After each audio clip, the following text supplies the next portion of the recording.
Allez, Rabotai, on va parler de la cachérisation des ustensiles de Pessah. Ça va être un peu long, mais bon, petit à petit.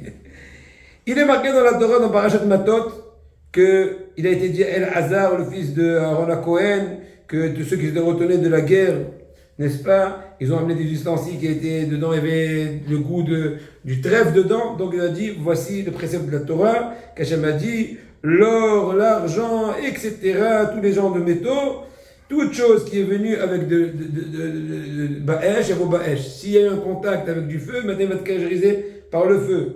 Et par contre, s'il a été avec de l'eau, il va être caché par de l'eau. J'ai un peu raccourci, c'est un peu plus profond. Mais le principe est le suivant. De la même façon que l'ustensile aurait absorbé un aliment interdit, ou pour notre cas du hametz, eh bien il va être extrait de la même façon. Si par exemple, tu as du hametz qui a été incorporé dans un ustensile de par le feu, tu ne pourras souhaiter qu'il va être extrait que de par le feu. Tu ne vas pas te suffire de le tremper dans de l'eau bouillante. Et ainsi de suite. Si une chose a reçu du hametz que de par le jet d'un eau chaude qui est venu d'un keli rishon, il suffit aussi de refaire un jet neutre en échange. Ainsi de suite. Nos sages ont dit, voilà.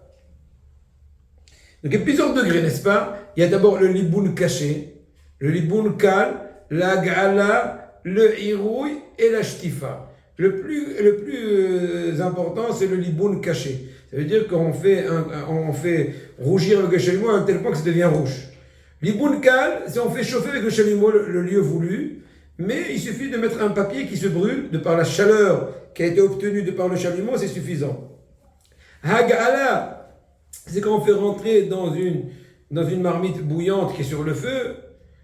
Et ensuite, il y a le hirouille, c'est l'eau chaude qu'on verse de cette marmite dans l'objet voulu. Ensuite, il y a encore la shtifa, c'est tout simplement avec de l'eau froide, encore d'autres moyens. Maintenant, il y a une discussion importante qui est entre les Ashkénazes et les Séfarades, et qui est une afkamina pour beaucoup de cas de figure. Un ustensile que la majorité de son utilisation pendant l'année, on va parler du hametz par exemple, elle est par exemple avec bichoul. Bichoul, ça veut dire quand on dit bichoul, cuisson, c'est avec de l'eau. Donc c'est... Ouais.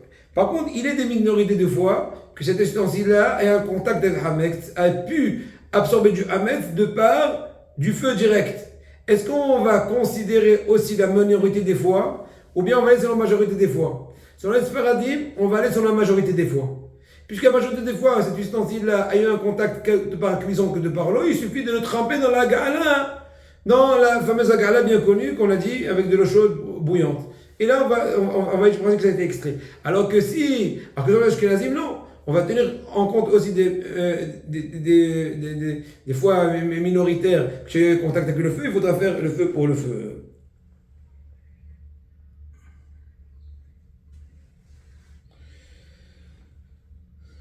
Maintenant, attention. Tout ce qu'on vient de parler maintenant, qu'on va selon la minorité des fois, selon la majorité des fois, selon le Maral, pour les Sfaradim, c'est que quand le kli n'est pas ben yomo. C'est quoi il n'est pas ben yomo? Il y a plus de 24 heures qui sont passées depuis la dernière utilisation de hametz.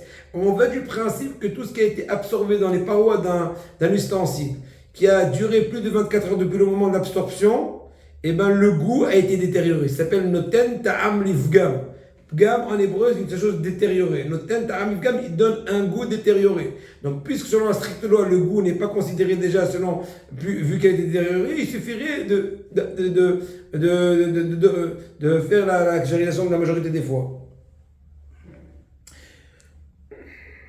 Plus que ça, le minhag d'Ashkenazim, c'est de ne pas faire la hagala ou toute autre cachérisation dans les 24 heures de la dernière utilisation du hametz. Mais les Sfaradim, ils peuvent se permettre de faire cette cachérisation même dans les 24 heures, à part certaines exceptions, qu'on verra peut-être plus tard. Tout ce qu'on vient de parler maintenant, c'est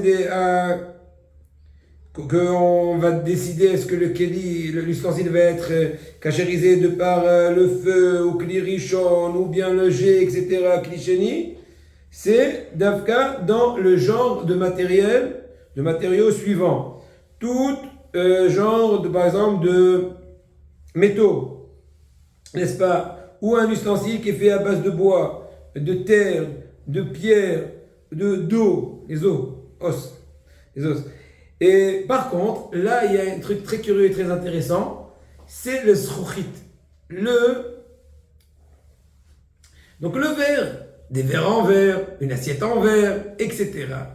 C'est une mahloket, c'est une discussion qui est extrême entre Maran et le Rama. Selon Maran, il te dit, si on pousse l'idée, même s'il y a eu un contact de Hametz au degré de Klirichon en pleine chaleur sur le feu, entre les spaghettis par exemple et ta cuvette en verre, il suffit de bien nettoyer ça, bien astiquer et c'est tout. Tu peux l'utiliser. Pourquoi? Parce que Maran dit que le verre n'absorbe rien du tout. Donc il n'a rien à absorber pour pouvoir rejeter, donc tu peux l'utiliser à la rigueur de Pessah en cela. Alors que les Ashkenazim disent l'inverse, que le verre rappellerait un peu l'argile. Or la Gemara dit que l'argile, il est très spécial. D'un côté, il absorbe, mais pour rejeter, il ne rejette pas de façon homogène, d'un coup.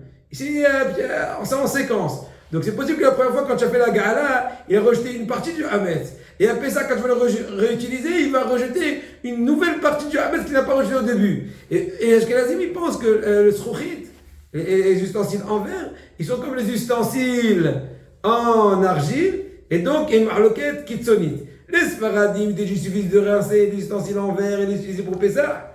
Alors que les Ashkenazim, ils te disent, même si tu veux faire un gala, ça ne suffirait pas. Les ustensiles en plastique, ils ont le même statut que les ustensiles en métal.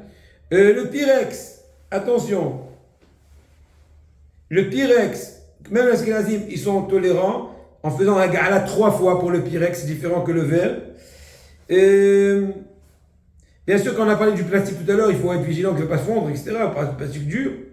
Les ustensiles qui sont faits à base de nylon ou de goumi et toute autre chose, ou de peau, et bien aussi, on peut faire aussi la gala. Les ustensiles qui sont en émail, les Sfaradim, ils peuvent le considérer comme un ustensile métallique et faire la gala, mais c'est bien de faire la gala 3 fois, comme si Dira on va dire, à la vache à l'eau. Mais les Ashkenazim sont ma'amirim de ne pas du tout cachériser les ustensiles en émail. Un ustensile, on a déjà dit tout à l'heure, en argile, qu'on a utilisé à chaud, même si c'est cliché, donc on a versé de l'eau chaude dans un ustensile en argile, on a mis là-bas des pâtes, j'en sais rien, et ben on ne peut pas du tout le cachériser, il faut juste le nettoyer, le garder dans un endroit fermé. Ainsi aussi tout ce qui est fait en harsina ou en porcelaine, mais si tu as utilisé cette argile-là, peau d'argile, à froid avec du hametz, c'est aucun problème de le rincer et de l'utiliser à Pessah. À la rigueur, c'est bien de mettre 3 fois de l'eau chaude dessus, ou 3 fois me'et le'et, c'est-à-dire qu'à 3 reprises, tu vas faire me'et le'et. Bon, ça peut-être on expliquera une prochaine fois, bli neder.